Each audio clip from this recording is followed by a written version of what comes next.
Asap tebal membumbung tinggi dari sebuah bangunan pabrik gudang tempat penyimpanan kloset di kawasan Bunder, Kecamatan Cikupa, Kabupaten Tangerang, Banten pada Sabtu malam.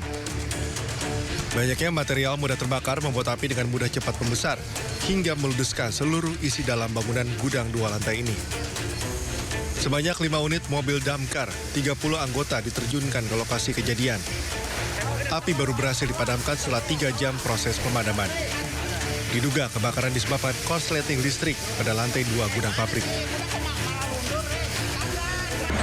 Saya menerima laporan dari Pusdal OP BPBD Kabupaten Tangerang adanya kebakaran di pabrik ini, di bidang ini, lalu kami langsung meluncur ke TKP. Kalau yang terbakar ini apa?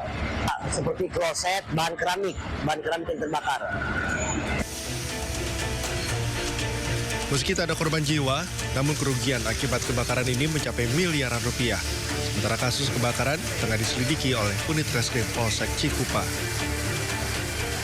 Dari Kabupaten Tangerang, Banten, Aimarani, iNews melaporkan. Jalan Swadaya ya, tolong ya. Di RT 9 RW 1. Lokasinya Jalan Swadaya, rumah kasino.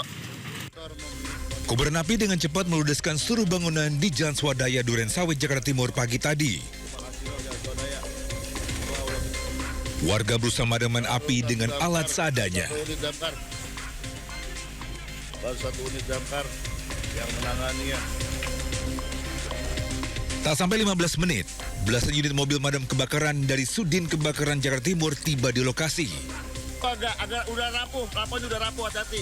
Petugas madam kebakaran berjibaku memadamkan api. Api pun berhasil dipadamkan 1 jam kemudian dengan pengerahan 12 unit mobil pemadam kebakaran. Yang terbakar rumah, kebetulan rumah ini tempat usaha kelapa, Pak. Nah, untuk diduga korsleting listrik yang menjadi penyebabnya. Tidak ada korban jiwa, namun kerugian diperkirakan mencapai puluhan juta rupiah. Dari Jakarta, Rio Manik, iNews melaporkan.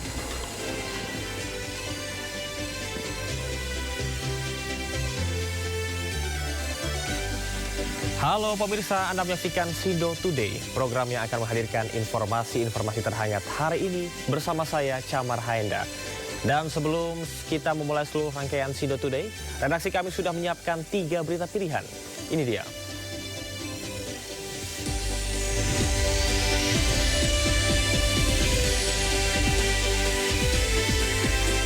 Dua orang DPO kasus pencurian uang miliaran rupiah di Pangkalan Bun, Kalimantan Tengah diringkus polisi setelah kelaparan di dalam hutan.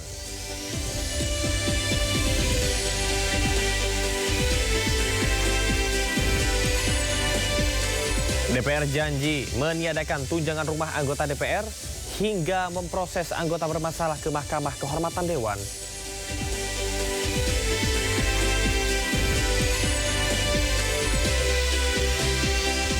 Fenomena gerhana bulan diperkirakan akan terjadi malam hari ini. Observatorium Bosca Bandung mempersiapkan alat khusus di beberapa titik agar masyarakat bisa menyaksikan secara langsung.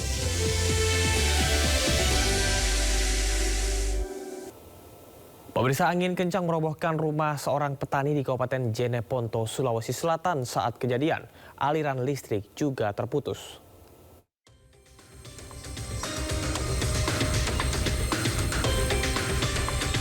Angin kencang menyisakan duka bagi Amiruddin, seorang petani yang tinggal rumah panggung di lingkungan Bungang, Bado, Kelurahan Panaikang, Kecamatan Binamun, Kabupaten Jeneponto, Sulawesi Selatan. Rumah milik Amiruddin yang lama ia tinggali bersama keluarganya rata dengan tanah setelah dihantam terjangan angin yang sangat kencang. Amiruddin berharap adanya bantuan dari pemerintah daerah dan pusat. Kalau yang Amiruddin kerugian kurang lebih 30 juta. Saya sebagai Kepala Lingkungan Bungang Bado siap menyampaikan kepada pemerintah setempat, khususnya Pak Dandim, Kapolres, Pak Bupati untuk membantu saya di wilayah Kelurahan Panaikang. Tak hanya merobohkan rumah, akibat angin kencang, aliran listrik juga terputus di daerah tersebut. Tidak ada korban jiwa, kerugian material diperkirakan mencapai puluhan juta rupiah. Dari Jeneponto, Sulawesi Selatan, Haris Karaing Mamuk, iNews melaporkan.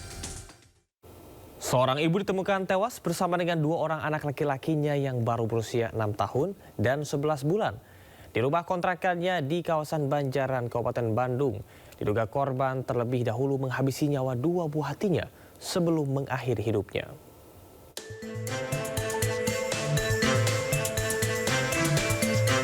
Warga Kampung Cai, Desa Kiang Roke, Banjaran, Kabupaten Bandung digegerkan dengan peristiwa kematian ibu rumah tangga dan 2 anaknya di rumahnya. Tim Inafis dari Satreskrim Polresta Bandung yang melakukan olah TKP menemukan selembar surat wasiat yang diduga ditulis oleh korban. Berisi curhatan hati tentang masalah ekonomi dan rumah tangganya. Korban ditemukan pertama kali oleh suaminya yang baru pulang bekerja pukul 4 pagi. Curiga tak mendapat respon saat ketuk pintu. Suami korban langsung mendobrak pintu dibantu dengan warga lain. Dilihat, nutup itu pantulnya kunci. Ya ada teman-teman saya, ya teman suaminya yang didobrak itu pantulnya. Itu udah ada. Yang meninggalnya siapa aja itu, Pak? Istrinya, anaknya 2. Polisi telah periksa 5 orang saksi dalam kasus ini. Tersebut saat ini sudah kita lakukan evakuasi ke rumah Sartika Asih dan kami juga menemukan dari hasil olah TKP ada surat wasiat atau surat yang ditulis oleh terduga mungkin korban yang isinya adalah menceritakan terkait dengan permasalahan keluarga dan permintaan maaf kepada keluarga beserta kepada kedua anak korban yang meninggal. Ketiga jenazah sudah dibawa ke Rumah Sakit Bayangkara Sartika Asih Kota Bandung untuk diautopsi. Dari Kabupaten Bandung, Jawa Barat, Yuan Pangestu, iNews melaporkan. Kekerasan terhadap jurnalis kembali terjadi. Di Medan, Sumatera Utara, seorang wartawan media online ditemukan tewas dengan luka di sekujur tubuh.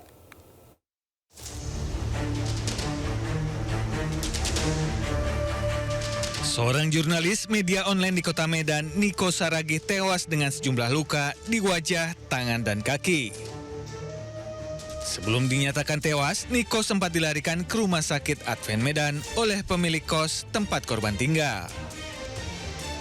Pria yang tinggal di Jalan PWS Medan Petiasa ini ditemukan tak sadarkan diri di kamar mandi oleh teman wanitanya. Ibu korban menduga kematian anaknya diduga tak wajar karena ada sejumlah luka di tubuhnya. Tidak percaya kami itu. Tidak percaya kami. Pasti ada kekerasan itu. Sementara itu, polisi masih menyelidiki penyebab kematian korban dan menelusuri indikasi kematian tak wajar dengan memeriksa sejumlah saksi. Untuk kali itu kami masih mendalami, kami masih melakukan penyelidikan. Saat ini jenazah Niko Saragih diotopsi di Rumah Sakit Bayangkara Medan. Dari Medan, Sumatera Utara, Aminur Rashid, iNews melaporkan.